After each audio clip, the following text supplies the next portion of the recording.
Alhamdulillahi Rabbil Alamin.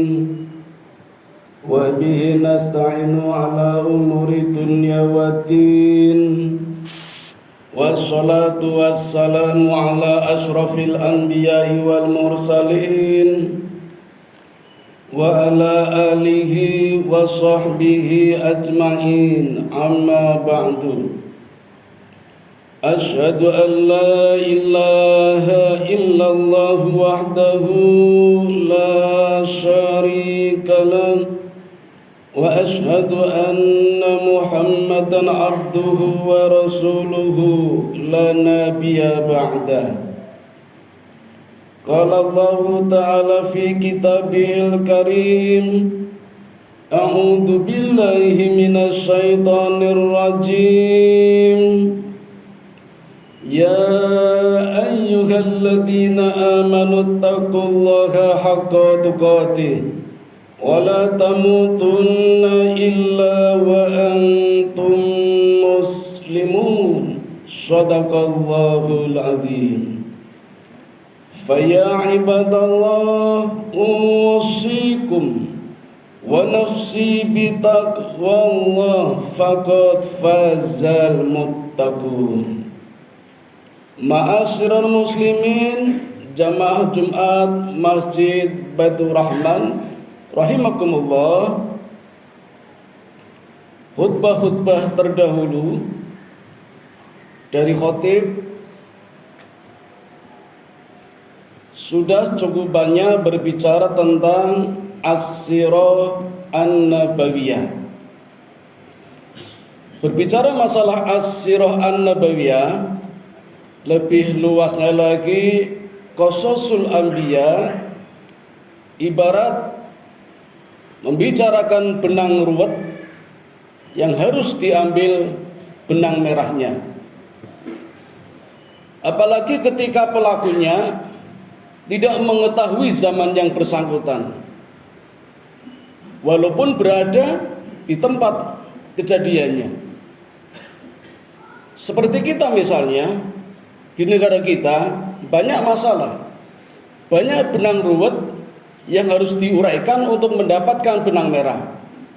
Kita hadir di negara ini, tetapi mungkin kita tidak mengetahuinya, tidak menyaksikannya karena faktor usia. Maka yang terjadi tentu keraguan di dalam kebenaran suatu sejarah. Apalagi terjadinya benang ruwet itu seringkali diakibatkan adanya tiga hal. Ada dikotomi, ada distorsi, dan ada fitnah. Lebih-lebih kalau sama sekali kita tidak mengetahuinya secara pasti, kejadiannya jauh dari wilayah kita, kita pun belum hadir secara fisik dan usia, kita harus mempelajari satu sejarah. Maka yang ada nanti adalah kelaziman, kemakluman, dan kebenaran yang pasti baru akan kita peroleh ketika alam akhirat dibuka. Di pengadilan Qadhi Rabbul Jali, sidang terbesar dibuka, baru kita akan tahu sejarah mana yang benar-benar benar. Seperti di negara kita misalnya, tentang PKI sampai sekarang belum jelas mana yang benar, mana yang salah. Walaupun ada indikasi, ada yang mengatakan siapa yang menjadi pemenang ketika itu, itulah yang berhasil mengungkap, menyampaikan kebenaran yang masih relatif. Maka yang diperlukan di sini adalah kelaziman atau kemakluman. Karena sekali lagi, benang merah yang benar hanya Allah yang tahu ketika dibuka pengadilan Qadhi Rabbul Jali. Ditambah lagi adanya dikotomi, distorsi, dan fitnah. Seperti contoh misalnya, di dalam kehidupan beragama dan bermasyarakat beribadah, kita sudah tahu pasti banyak madhab yang bisa kita pakai. Madhab terbesar ada 4. Ada madhab Syafi'i, Maliki, Hanafi, Hambali. Ini terjadi perbedaan, terjadi dikotomi, perang literasi antar generasi. Walaupun sebenarnya tidak bisa disebut perang, karena mereka punya adab, mereka punya akhlak. Disebut antar generasi karena perbedaan pendapat terjadi antar guru dan siswa. Sehingga sangat mungkin terjadi perbedaan. Tapi perbedaan di sini semuanya dilandasi dengan keimanan, adab yang mulia, jauh dari emosi. Maka ketika banyak orang menganut paham Syafi'i, Syafi'i justru mengatakan, kalau bisa jangan ikuti saya. Saya khawatir kalau salah, takut kepada Allah.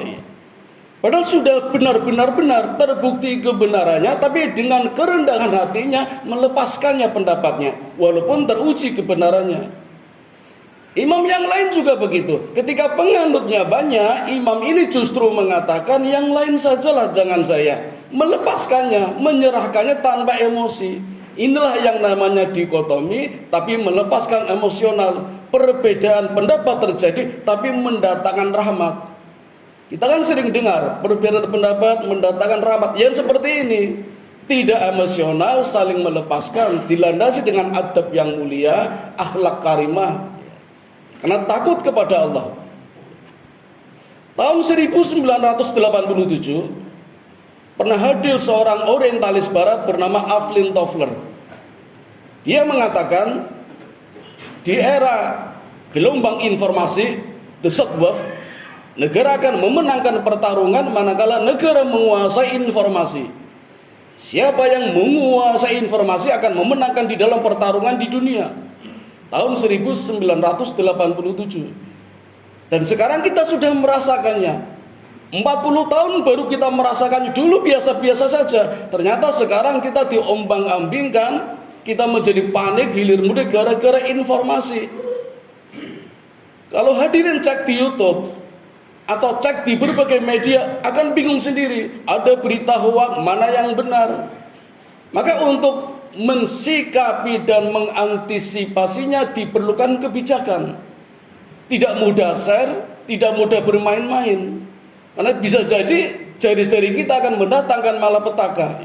Apalagi kalau sudah terjadi distorsi. Kalau dikotomi saja masih mending.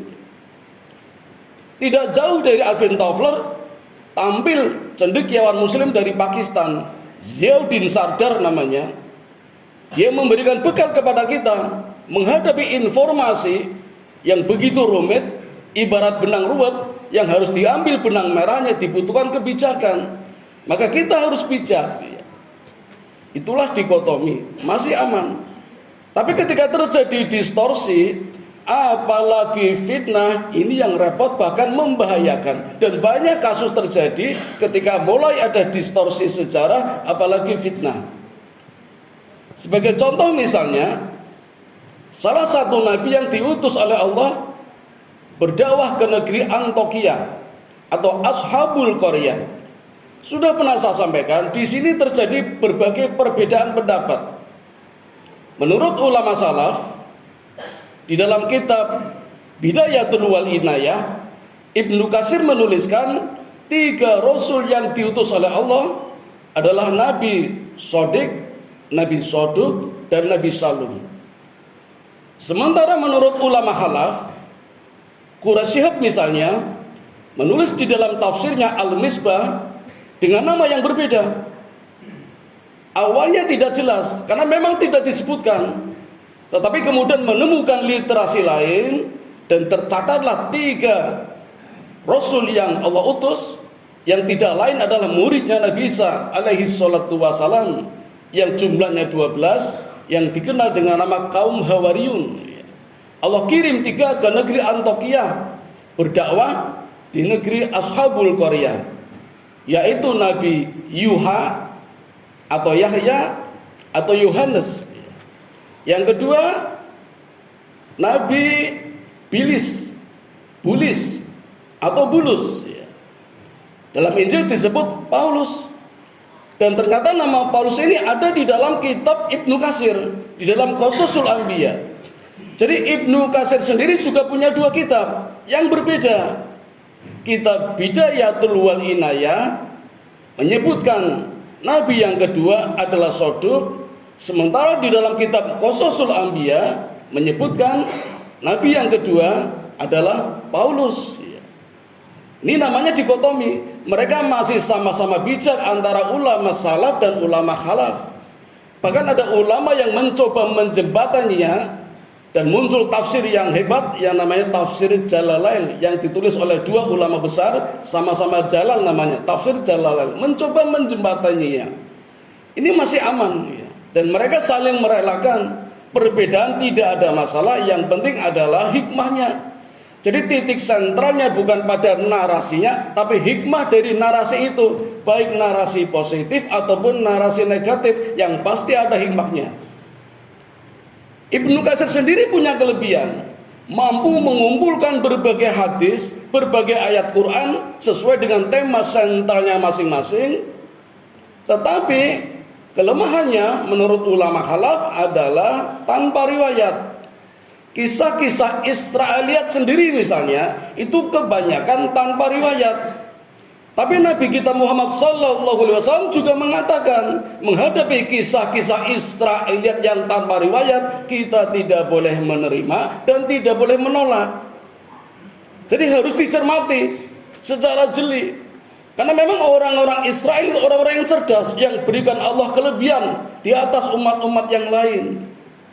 Berbeda dengan ulama khalaf yang mampu menggunakan kekuatan logikanya. Sehingga kadang kita kalau membaca kitab-kitab ulama khalaf sering dibuat bingung. Sedangkan tafsir Ibnu Katsir sebagai bagian dari ulama salaf sangat mudah bahasanya untuk dipelajari. Jadi sangat wajar. Satu kasus misalnya Nabi yang disebut sebagai Paulus tadi, di dalam Injil sangat terkenal dengan nama Paulus. Di dalam tafsir Ibnu Katsir juga disebut Paulus. Di dalam kitab satunya masih karya Ibnu Nasir, namanya Nabi Sodom. Nah, akan menjadi persoalan ketika ada fitnah besar. Sebagai contoh misalnya Nabi Paulus itu sendiri.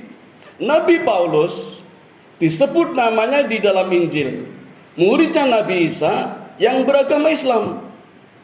Injil yang asli turun ketika di bulan Ramadan dengan berbahasa Arab. Nabi Paulus sendiri punya kepandaian, mampu menulis, mampu mengarang, membuat cerita, karya ilmiah, sehingga dikenal dengan tulisan-tulisan suci, dimasukkan ke dalam kitab suci seolah-olah menjadikan ayat, tanpa sepengetahuan Paulus. Karena mungkin kegagalan dari Antioquia atau kegagalan dari Ashabul Qaryah, kekecewaannya dilampiaskan dalam bentuk fitnah. Kemarin sudah saya sampaikan betapa 3 rasul ini diselamatkan oleh seorang laki-laki yang datang dari ujung kota namanya Habibun Najjar. Surat Yasin menyebutkan di ayat 20, "Waja'a min aqsal madinati rajulun yas'a qala ya qomit tabi'ul mursalin." Menyelamatkan 3 rasul ini. Memang selamat 3 rasul ini, tapi tidak semerta-merta selamat. Pasti ada rasa kecewa atau rasa tidak suka dari pihak-pihak lain, dari kerajaan lain, dari wilayah lain. Karena Ashabul Qaryah meliputi 4 wilayah: Al-Quds, Alexandria, Romawi, dan Antioquia. Yang Allah binasakan baru Antioquia. Ini binasa ini. Allah tembakan musibah lewat malaikat Jibril, dengan satu teriakan semuanya tewas seketika. 3 wilayah yang lain tidak. Tentu menimbulkan kecemburuan. Baiklah 3 ulama selamat, 3 rasul selamat, tapi nasibnya mungkin tidak selamat. Itulah yang namanya fitnah. Jadi membunuh karakter, membunuh orang yang orangnya sudah tiada, itu tidak bisa membela diri, namanya membunuh karakter. Makanya benar kalau Nabi mengatakan fitnah itu lebih kejam daripada pembunuhan. Karena membunuh secara pelan-pelan dan orang yang dibunuh tidak bisa membela, itu namanya membunuh karakter. Contohnya Paulus menjadi korban pembunuhan karakter.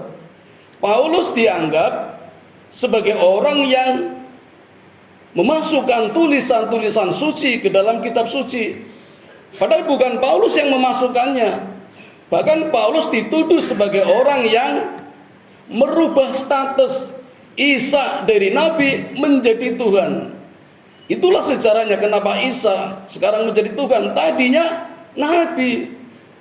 Dan yang dituduh adalah Paulus, padahal bukan Paulus.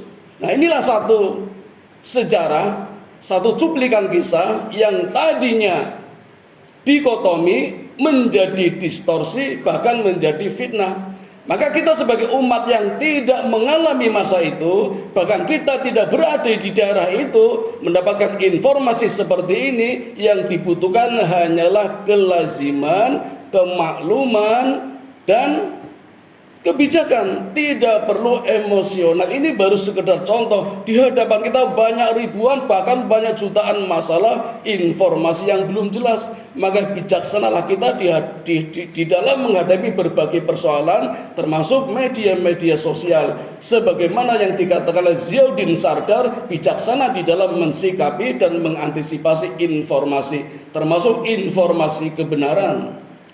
Walaupun Quran memang sudah benar-benar benar, tapi tafsirannya yang perlu banyak kita kaji, kita pahami. Karena banyak pula kitab-kitab tafsir dari kalangan ulama salaf, dari ulama khalaf, dan masih banyak lagi golongan-golongan yang mudah-mudahan mereka tidak punya kepentingan pribadi atau kepentingan golongan. Kepentingannya hanya kepada Allah. Nah, ini kajian yang sangat sulit. Jadi berbicara masalah as-sirah nabawiyah, lebih luas lagi qasasul anbiya, seperti membicarakan benang ruwet yang harus diuraikan menjadi benang merah. Kesimpulan yang kita ambil paling hanya berupa hipotesis sementara dengan harapan kebenaran.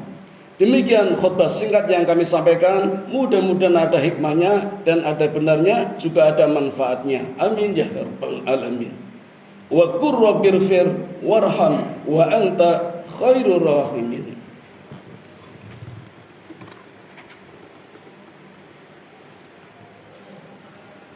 Alhamdulillahilladzi hadana li hada wa ma kunna linahtadiya laula an hadanallah.